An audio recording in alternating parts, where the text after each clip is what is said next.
মমতা। কংগ্রেসে যোগ দিতে আবেদন অভিষেক বন্দ্যোপাধ্যায়েরও। গোহারা হেরে এবার সোনিয়ার স্মরণে মমতা। বাঙালির সঙ্গে অন্যায়ের ফল পাচ্ছেন মমতা।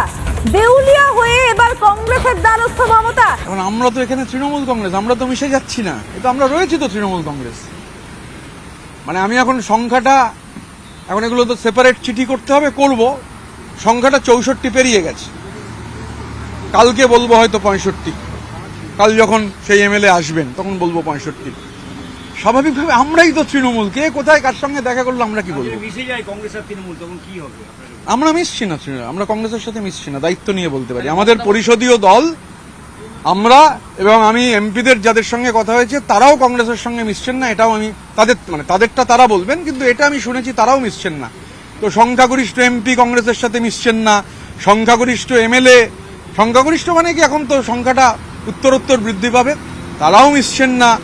এরপরে হচ্ছে জেলা পরিষদও তো বহু জায়গায় তারা যারা আছেন অনেকের সাথে কথা হলো, কেউ মিশছেন না। মিউনিসিপ্যালিটি কেউ মিশবে না। তাহলে কংগ্রেসের সাথে মেশার প্রশ্নটা উঠছে কোথায়? কে ইন্ডিভিজুয়ালি কি করেছেন সে নিয়ে কি বলবো?